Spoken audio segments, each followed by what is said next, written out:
What's going on, guys? T-Mart here, and today I'm bringing you guys their Black Ops 2 gameplay commentary, and in this video, I wanted to talk about the next Xbox. So obviously, it's a big deal for all of us. These new next-gen consoles are going to be coming out later this year.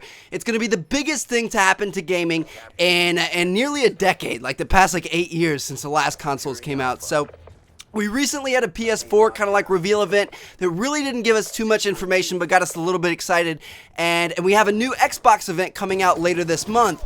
But in the meantime, I'm pretty excited about it. I kind of wanted to do a quick little roundup of everything that we know about this next Xbox, as well as some of the more popular rumors that seem to be true, and kind of get a feel for what we can expect to see later this month at the official reveal, as well as what we could be playing later this year around the holidays. So let's get straight into it. Now, first and foremost, the reveal of this console. When are we going to hear about it? Well, the official reveal is on May 21st at 10 o'clock a.m. Pacific time. And it's going to be live streamed on the Xbox dashboard on Xbox.com, and it's going to be live on Spike TV. And this is just going to be the event that Microsoft puts on to show off the new console, and we will be seeing gameplay because guess what? That's also where Call of Duty Ghosts is going to be revealed, and I would eat my hat if they weren't going to show Call of Duty Ghosts on the new next-gen console. I think that's why they didn't show us actual gameplay and the reveal trailer, because they want to save it and they want to show it to us first on the next-gen consoles. So that's pretty exciting. Mark your calendars, May 21st, we get to see the new Xbox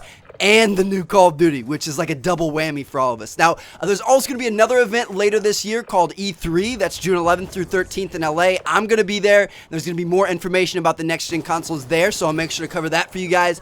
And then finally, the last event that I know about that they're going to be talking about this console at is the Microsoft Build Dev Conference, and that's June 26th through 28th. So starting later this month up until early to midsummer, we're going to be getting a lot of information about this next Xbox, so I'll make sure to stay on top of it for you guys. Now, as for the name for this console, well, it's codenamed Xbox Durango, and everything has a code name when it's in development. Call of Duty Ghosts was codenamed Call of Duty Phantom, so Durango is probably not going to be the retail name. I've heard it could just be called regular Xbox, which would be a little bit weird, you know, just Xbox, that's it, which I don't know if I can get used to that, but it might be.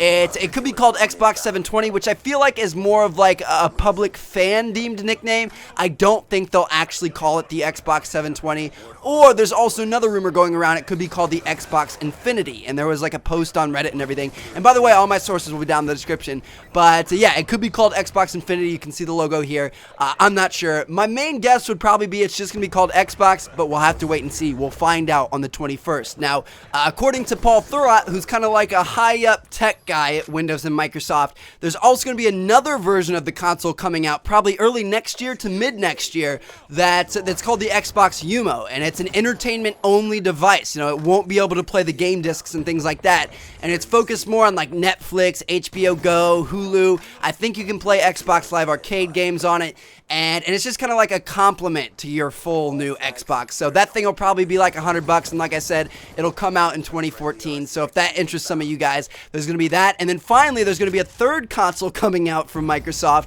that's called the Xbox Stingray, and what that thing is it's just a rehashed Xbox 360 that's going to be a lot cheaper. It's going to be $100. So for those people that don't have an Xbox 360 right now and can't afford the new Xbox, there's going to be a cheaper version of an Xbox for them that's just, it's the same old Xbox 360 that we have now. So I don't think that really affects any of us, but yeah, that's just going to be a third option that people are going to have. Now, as for price for the new console, how much can we expect to pay? Well, again, according to Paul Thurrott, which I trust pretty well, he said all this stuff in a podcast, he said it's going to be decently expensive. It's going to be around $500 for the base model of this new Xbox. And I'm sure there's going to be more expensive models that you can pay for like more memory space and things like that. But the base one is going to be about $500, and there's going to be a subscription model for $300. And I don't know, that kind of confuses me. I feel like the subscription model would end up being a lot more money at the end of the day. So I think the best option for us is going to be to just buy the console outright at $500, but we'll have to wait and see. I'm sure we'll hear more about that at the Microsoft reveal event. And then for the release date, you know, obviously it's going to be coming out later this year. It's going to be around early November or so. They want to have it out in time for the holidays, and that lines up with the Call of Duty Ghosts release date and all that kind of stuff. So early November is when you can expect to pay about $500 for the new Xbox if you plan on getting it. Now, as for the features for this thing, for the specs, I'm not really too sure, you know, what specs mean and how significant they are. I know Woody's done a lot of videos on the specs, so you can check those out if you want detailed versions. But just from the information I've gathered, it looks like a 1.6 gigahertz, 8-core, 64-bit APU, AMD 7790, a graphics card, 8 gigs of RAM, a large hard drive, Blu-ray player, you know, all that kind of stuff. It's going to be a pretty powerful machine. It's going to be really relevant for the next couple of years, which is exciting. Now, it's also supposed to be a Windows 8 device, so it's basically running on the full version of the operating system of Windows 8, minus like the desktop side of things. So why this is so important is because for all the developers that make games for the PC but don't develop them on the Xbox, they can now port that game over to the Xbox easier than ever before just by adding in controller support, you know, making it so you can control the character on screen with a controller rather than a keyboard and mouse. So there's going to be all kinds of new games and indie games and things that we otherwise wouldn't have had because it's going to be so easy for these companies to make game for the new Xbox. So that's definitely good for us. It's more stuff for us to play. Now, that's a really good thing. Let's follow it up with a really bad thing, and that's Xbox DRM. So there's a huge issue about, you know, pirating games and stealing stuff and flashing Xboxes, etc.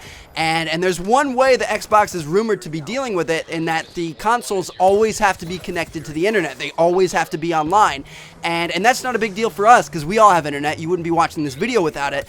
But there are some people out there in that world that are living in the Stone Age and they don't have internet and they only use the Xbox to play single-player games. So for those people, they might not be able to play this new Xbox. You know, it won't work if it's not connected to the internet. So we don't know if this is true or not. Microsoft's, you know, a big guy at Microsoft, I forget what he was, creative director or something, Adam Orth, he went off on Twitter one day on people, you know, saying, why would you want to live in a place without internet? You know, this is happening. Welcome to the future, blah, blah, blah. And that, you know, made it look like it could be a possibility. According to Paul Thurrott, that Windows Tech guy, he said the notes he received mentioned something about always being online. So I don't know. We'll have to wait and see. It could just be a rumor. It could be real. Like I said, I don't think it's going to affect many of us, so we don't have anything to worry about. Now, moving on, is this next Xbox going to be backwards compatible? I don't know. There are a lot of sources that say yes. There are a lot of sources that say no. We're just going to have to wait and see. I don't want to call that yet. The new controller, what have they added to it? Well, apparently it's pretty much the same controller. You know, they might have improved the D-pad a little bit in terms of usability. It doesn't look any different. They made it so it uses batteries a little bit better. There's about 16% more battery life. And then there's also rumors there might be a touch LCD screen on it, kind of like the PS4 controller has. But those are just rumors at this point. We haven't seen anything yet. And then moving on, there's also a new Kinect version that's going to be more powerful. It's supposed to be so powerful it can even detect eye movement, which is pretty crazy. If you guys want to read more about the Kinect, then I'll link the article down in the description because I don't know. I don't use the Kinect, but it sounds pretty cool, some of the stuff they're doing to it. And then finally, the last thing I want to mention to you guys before this video is over is the games that we could expect to see on this new Xbox. So these are the expected games according to IGN. And there's Rise, Forza Motorsport 5, Halo 5, Destiny, the new shooter by Bungie Games, I believe, COD Ghosts, Dragon Age 3, The Evil Within, Thief, which looks insane. There was a trailer for it recently. The Witcher 3, some sort of zombie game, maybe Dead Rising 3, Rainbow Six Patriots, Mafia 3, Doom 4, and Watch Dogs, which looks absolutely insane. But yeah, those are just some of the games that have been alluded to and hinted towards on the next-gen console. I'm sure when the Xbox is officially announced, other games will come out of the closet, like Assassin's Creed 4. And then also there's going to be all kinds of new games that come out that we haven't heard of yet. So anyway, thank you all for watching. Hope you guys enjoyed the video. I'll stay on top of this new console information, new COD information, everything else. Bunch of great tip videos coming soon. Thank you guys so much for watching. Check out one of the other 2 videos on screen if you haven't seen them yet. Catch you guys later. Peace out.